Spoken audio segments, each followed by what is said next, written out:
and welcome to Let's Talk Tax, the show for growth-minded CPAs and real estate pros in tax. I'm Justin Gephart.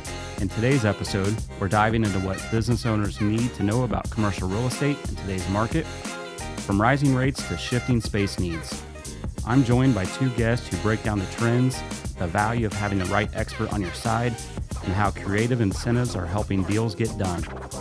Plus, we'll look ahead at what's next and how businesses can plan smart for the year ahead. Joining us today on Let's Talk Tax is commercial real estate broker and expert Mike Semler and McGuire Sponsel relationship manager Chad Collier. Welcome, Mike and Chad. Thank you. Thanks, Justin. Well, guys, I'm not going to steal any of your thunder. Why don't you take a few seconds to introduce yourselves? Mike, go ahead. Mike Semler, born and raised here in Indianapolis. I've been in the commercial real estate business for 34 years. The first 32 were with Cushman & Wakefield, and then 2 years ago, I took the leap of faith and started my own company, Semler Commercial Real Estate. My main focus is representing companies who occupy office space, and I do most of my business locally, but I have a handful of clients that take care of their real estate needs across the country for them. Awesome. Born and raised in Indiana. I've been in the sales relationship management arena for over 20 years. I first started my career off in the commercial real estate arena, so I had a chance to work with Mike on a couple of transactions. Spent some time in HR compliance, and now I work in the location advisory practice here at McGuire Sponsel. Well, Chad, we can tell you just came off a vacation. Skin's glowing, nice little color to you. Looking good, you. buddy. I feel good. Well, guys, let's just go ahead and jump right into this. So, Mike, given your background, what are some of the trends? What are some of the things you're starting to see in the market? Well, obviously, with COVID, the balance between remote working is still a trend today, and employers are trying to find the right balance. Is it 100% remote? Is it 3 days a week, 4 days a week? So a lot of companies are trying to find that right balance for their employees. I don't think remote working is ever going to go away. I think it's a trend that's going to stay. But as you see, the East and West Coast, the Fortune 500 companies are starting to mandate their employees back in the office. And it kind of trickles down locally for companies. So I believe most of the companies that have a right balance of in-office work and remote work are the ones that are going to really thrive going down the road. Did you see a lot of fluctuation with the interest rates? I mean, did that have some decisions? Well, you got the big challenge right now with the landlords with the remote work is most companies, when their leases are coming up and they end up renewing their lease, are probably downsizing by 20 to 30% just to have that balance of remote working, which is having a big impact with landlords. So we're starting to see a huge shift in the last 12 months and probably the next 18 months. You're going to see a lot of different landlords come into play. Lenders can be controlling the building, like the building we're in today.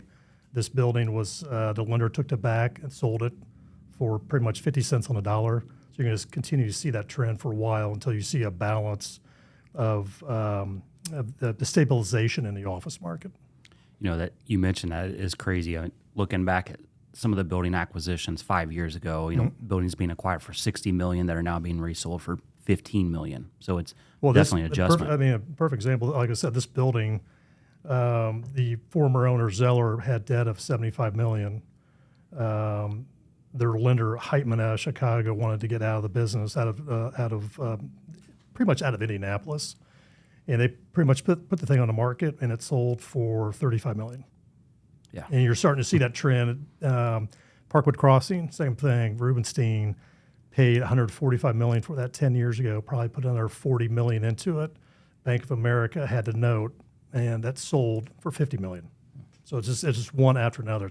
You're going to continue to see that. How are you seeing lease rates and rental rates looking like? The problem, even though with some of these owners are buying these buildings for pennies on the dollar, the challenge still is the cost to operate these buildings. Taxes continue to go up. And the other thing is this cost of construction. Cost of construction has not gone down. 5-7 years ago, you can build out a nice space for $25 to $35 a foot. Today, it's $70 minimum. So that's just, because the rates, we have not seen rates come down. Yeah. So. Yeah. Chad, from your perspective, you get, in your role now, you get to sit there and talk with brokers all across the area and all across the country. I think we've seen a large shift of these large developments, these huge 300,000-400,000 square foot facilities that now maybe aren't being occupied. What kind of things are you hearing out in the market in terms of maybe smaller space for some of these clients? Yeah, on the industrial side, we're seeing a lot smaller footprints of deals getting done in that 25,000 to 75,000 square foot.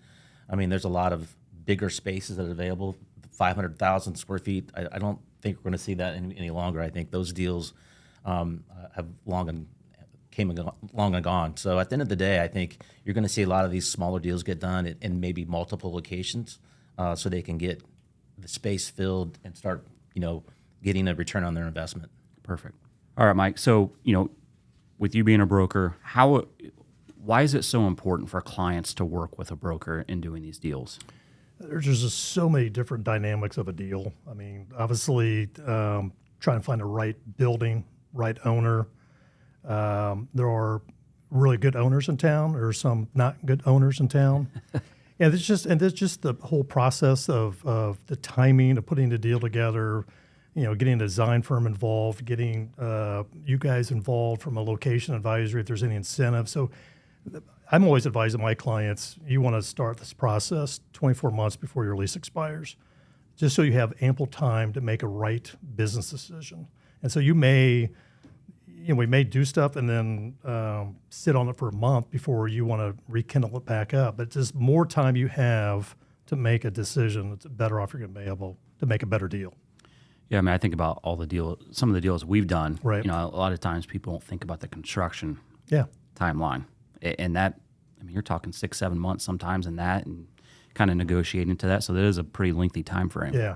But once you get a lease executed, you want from a construction document, from a permitting, and from a construction standpoint, you want at least 9 months. And then, you got to coordinate the move. And the move is going to take 30 days just to get everything, moved in. So Chad, as you work with Mike on he mentioned, bringing location advisory into some of these discussions, how important can the incentive process be to the discussion for a client? I think it can be very significant depending on the size of the transaction. Sometimes these incentives can help bridge the gap of getting the deal done, whether it's on the financing side, whether it's on the tenant improvement side, because it's cash flow that goes right back into the company's business. So it allows them to lower their net operating income, which gives them a much larger return on their investment. So those are the things that I think can make an impact when you have a company spending $5, $6, $7 million on an incentive package or a build out. These type of incentives that we are able to procure on behalf of those clients can be significant. Yeah, and that's in addition to some of the incentives that Mike can negotiate from a standpoint of maybe TI allowances. Can you speak a little bit on some of the things that maybe some of the triggers or levers you try to operate on? Yeah, at the end of the day, it's like I said earlier, with the cost of construction, I don't see it ever coming down because the cost of labor is not going to come down. And so my philosophy, I want to have my clients get a turnkey. So basically what a turnkey means is the landlord's going to fund everything. So there's no out-of-pocket costs except the move costs for the client. And so that's so important to get the right design firm involved, to get the right plan designed and find the right contractor or contractors to get bids. And then once you get that, you start negotiating back and forth. So to me, one of the incentives is getting a turnkey. You don't see that often today. Pretty much you can negotiate free rent. Typically in Indianapolis or Central Indiana, you're going to get 1 month for every term of lease. So if you're doing a 10-year lease, you're going to get potentially a year of free rent, which is a substantial amount of savings. And then you can negotiate caps on operating expenses, expansion rights, termination rights. So that's why it's important to get a broker involved, because all these little trigger points that you can negotiate with the landlord. So what type of challenges are you seeing right now in terms of clients coming to you? It's the big challenge today. One of the big challenges is just, like I said earlier, the cost of construction. These landlords have got a limitation how much money they want to put into a deal, and their lenders are also saying, hey, we're not going to put that much money. So it's the challenge, and potentially where a client goes, the client may have to write a check to cover the construction cost. And so in my 34 years doing this, I've never had a client had to write a check to cover their construction costs, but you're starting to see that trend a little, because a lot of these tenants, these companies want kind of a wow factor space to encourage and want their employees to come in. So it's to me, the biggest challenge today is construction. Yeah. So obviously we're in a pretty volatile time in terms of the economy, in terms of just some of the legislative issues that are going on. So this is a difficult question potentially, but looking over the next 6 to 12 months, what do you see on the horizon? Maybe challenges, maybe opportunities? I think, not to kind of beat a dead horse on the construction, it's just the unknowns of the tariffs. Yeah. A lot of building materials are coming from Canada, are coming from overseas. So the tariffs, the unknown of what's going on in Washington with the tariffs is going to have an impact on not just tenant improvements, but ground up construction is going to be a challenge. And then I think the other trend we're seeing, we're going to continue to see, especially in central Indiana, you're starting to see office buildings be readaptive to other uses. Perfect example, and your tower here in Cap Center, they're going to take the top 10 floors and convert to a hotel. And you've got 130 East Washington Street, where Angie's List was their corporate headquarters. They're relocating to the suburbs. That building's going to be converted to residential. That's a 200,000 square foot building off the market. The Gold Building, same thing, office going to multifamily. In the suburbs, you got Entech 2, which is just sold. That's going to be converted, a 140,000 square foot office building, converted into a hotel. So you're starting to see the trend of readaptive use with a shortage of housing. You're going to see that more and more, especially downtown Indy. Yeah, you brought up a really good topic there, and that's the suburban activity. And it seems like you're seeing a lot of outbound traffic from downtown areas into those suburbs. Yeah. Do you anticipate that to continue? Yeah, so right now the other trend is just the pure walkability for companies, for their employees. So if you look at the suburban market, downtown Carmel will continue to be active. It's the most expensive real estate from an office perspective. Anywhere your rents are north of $40 a foot. They're double what they are downtown. But Carmel has everything that an employer can attract an employee, and an employee wants. They can walk to everything. Keystone Crossing, same thing. Under new ownership of a group out of California, they're going to spend millions and millions of dollars upgrading those buildings and creating more of a walkable theme there. Downtown Fishers, same thing. And then if you look at downtown, the core of downtown is suffering. It'll bounce back, but the Mass Avenue corridor continues to be hot with Hendricks, with Bottle Works. It's the walkable factor that people are wanting today. Yeah, I think the downtown, the metro areas are going to have to shift in how they bring people downtown. Correct. I think it's a potential disaster for some of those larger cities, because how do they change? How do they pivot? It's a safety issue too. I mean, you got a lot of high vacancy downtown. There's not a lot of people. You have a homeless issue, and so it's a safety is a other concern, especially in the core of the city. Yeah, Chad, as you're out talking, I mean, what are you hearing kind of over the next 6 to 12 months? What's out there? What are people looking at? I know Mike brought up the tariff discussion. That obviously generates some conversation. So share some of that dialogue. Yeah, a lot of activity going on right now, especially in the manufacturing space. We're seeing companies that are relocating from either Canada or from China and coming to the U.S. With the fear of the unknowns of what they don't know. It's been a lot of relocation, headquarters, and some expansion too. So I don't see that stopping anytime soon, especially in that Midwest, our backyard, Southeast, along that Texas and the Arizona corridor. I think it's thriving. It's going to take some time, I think, to go through and let this tariff situation figure itself out. And I think eventually, companies are placing themselves be able to make those moves sooner than later. Yeah. On the residential side, we see a lot of states that are short from that regard. I mean, multiple reports come out. We don't have enough housing. We don't have enough communities for the jobs that need to happen. Mike, you mentioned earlier that a lot of these developments are starting to shift towards that. Any other thing you want to kind of gloss over from that aspect? Anything that you're seeing? I know you have a lot more of a commercial background, but Yeah, but I think on the multifamily side, our daughter lives downtown. I think there's she's 25, so that younger generation wants to be downtown. And there's where she's living, it's a high demand. She's down in Fountain Square. So there's going to continue to be, I think, more and more multifamily developed downtown. You think going back to Hendricks, who developed Bottle Works, they're the new owners of the mall, and they're still figuring out what their design's going to be, but it's going to include a lot of multifamily. Yeah. We, from a fixed asset side of our company, there's a lot of work on the real estate standpoint. And I tell you, over the last 2 to 3 years, we've done a lot of work on shopping malls where they've been converted into office space, which they may need to check into that and eventually pivot out of that. So we're certainly seeing some of those trends, especially on the retail side, where that's not as a lucrative aspect right now. Right.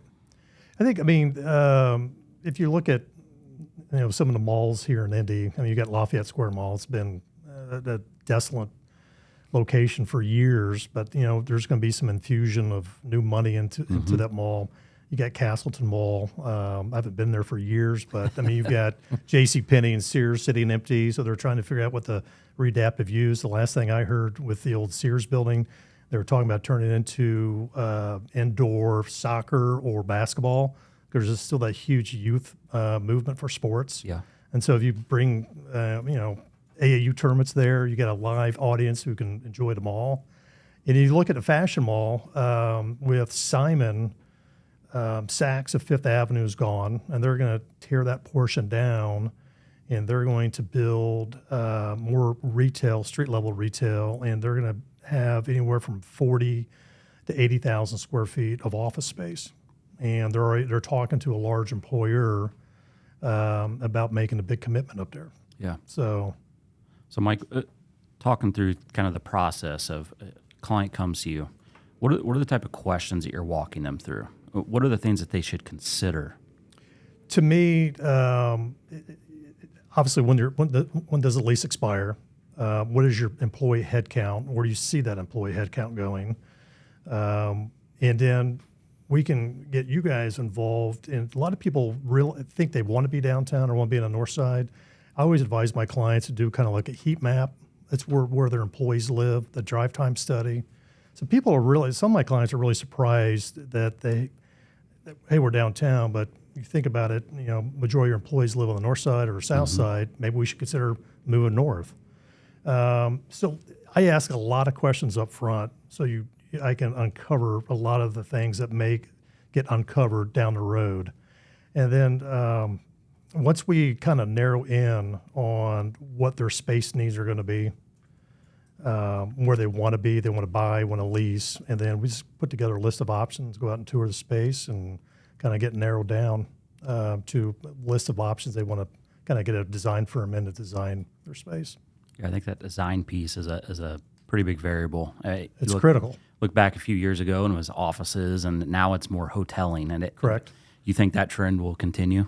I think it's the hoteling will continue, but I think just having different space like you guys have in your space, your break room area, your community center right in the middle where people can interact. To me, that's a key. Small breakout rooms, small conference rooms are key. Just different space, because a lot of these employers want their employees to come back in, but the employees want a kind of a fun building to be in, fun location, but a fun space to be in, or a creative space, I should say. Yeah, that social hub of ours. Chad's in there holding court at all times, telling stories. So it's important. It is. It really is. It's a collaboration piece, I think, is really what bringing these employees back to the office, I think, allows to happen. Well, we've picked up some really good recruits because of the in-office environment. People want to be around others. Correct. And I think some of these companies that are now forcing them, they're going to benefit from that at some point. Yes, there's going to be initial upheaval of, hey, you're forcing us to come back, but people want to be in office. People need this type of interaction, human 100%. Interaction. I think the Teams and Zoom calls are efficient when it needs to be. Yeah. But I would much rather have a meeting like this in person. Oh yeah, anytime I get a meeting request, and if it's in Zoom, you kind of like, oh Right. man, like I don't another one. But these in person, like you get energy, you just can't replace it. So guys, I'm going to ask both of you, if you had one piece of advice for leaders to think about on the real estate side, where would you point them to? Start early. Yeah. I mean, start early, get a broker engaged. I mean, I would say, 9 out of 10 deals, there's brokers on both sides of the table. But the earlier you can start and the more you can plan, the better off you're going to be. Yeah. I think just having time as an asset, I think is critical. I think anytime you get put into a situation where you're forced to make a decision, that's probably the last anything would want to be put into. So I agree. I think time is an asset. And then certainly as we work with employers that are growing and expanding, then it allows us to do our incentive work as well. Because you guys need ample time because you guys want to leverage market to market. 100%. Yeah. It's a 60 to 90 day process. Right. Because we want to make sure that we're looking around all those corners to make sure we're uncovering what we can maximize in as far as the incentives for these companies that are making investments in their communities. Yeah. I would just quickly add, I think adding the expert into these deals is important. Correct. Too often we bump into companies, especially larger companies, that think they can handle it all. And in reality, they handle a good portion of it, but there's so much more that experts like you guys bring to the table. I think a lot of these employers, these leaders are smart. They can do this stuff. But at the end of the day, they need to stay in the lane that they're successful in. And then we stay in our lane and do what we do. At the end of the day, that's where you're going to maximize and benefit. And then there's always the compliances that come along. Most of those leaders don't want to mess with that stuff. Those are the things that we can help kind of cross the T's and dot the I's. Absolutely. Well, guys, thanks for joining us today. It's been a good conversation. Thank you. Appreciate having you. Thanks. Awesome. Thanks, Mike. Thank you for taking time to tune in today. You can subscribe to the Let's Talk Tax podcast on YouTube and follow us on Spotify or Apple Podcasts or wherever you listen. In addition, today's show notes and links to more about the episode can be found online at McGuireSponsel.com/Let's Talk Tax Podcast. We'll see you next week. Thanks, everyone.